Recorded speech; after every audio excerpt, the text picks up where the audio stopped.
মিঠু রান্নাঘরে সবাইকে স্বাগত। আমি আজ বানাবো শীতের চিতল পিঠে অথবা আঁশকে পিঠে। দেখো আমার পিঠেগুলো হয়েছে একদম নরম তুলতুলে, পিছনটাও একদম পরিষ্কার।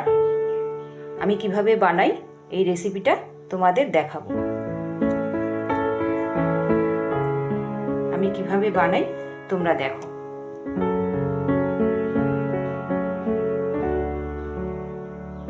এই খেজুরের গুড় দিয়ে এই পিঠে খেতে অসাধারণ লাগে। চিতল পিঠে বানাবার জন্য আমি নিয়ে নিয়েছি 1 বাটি সেদ্ধ চাল। সেটা আমি ভালো করে ধুয়ে 3 ঘন্টা ভিজিয়ে রেখে দিয়েছিলাম। দেখো চালটা কেমন ফুলে উঠেছে। আমি একটা পেস্ট বানিয়ে নেব মিক্সার গ্রাইন্ডারে।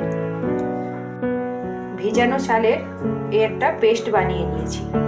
দেখো একটা সুন্দর পেস্ট, কোনো দানা থাকবে না, একদম পরিষ্কার একটা পেস্ট বানিয়ে নিয়েছি। এতে দিয়ে দেবো একটু নুন দিয়ে দেব, দিয়ে আমি চিতল পিঠেগুলো বানিয়ে নেব। দেখো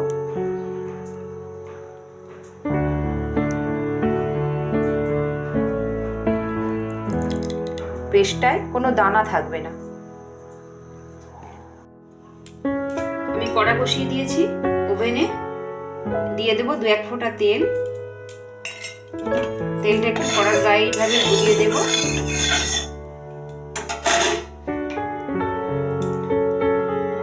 অল্প অল্প করে এই গোল্লাটা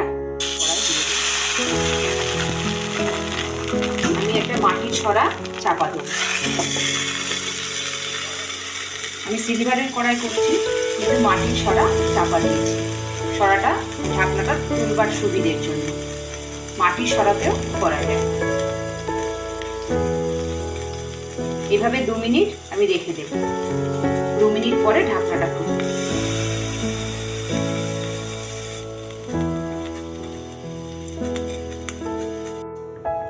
দু মিনিট হয়ে গেছে, আমি এবার ঢাকনাটা খুলবো।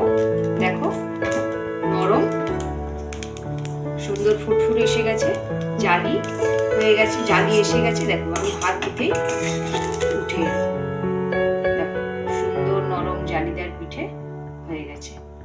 আমি এইভাবে আর একটা দেখিয়ে দিই।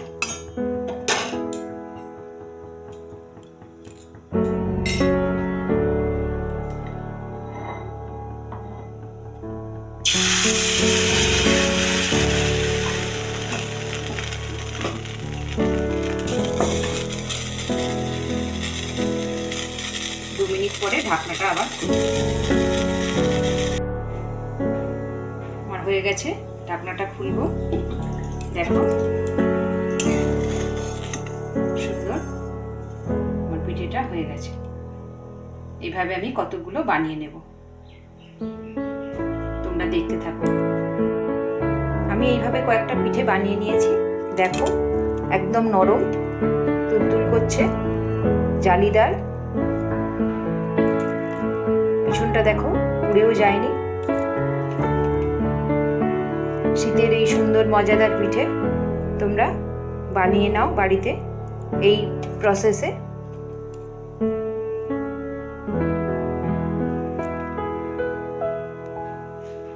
ভালো লাগলে আমার চ্যানেলটা সাবস্ক্রাইব করো।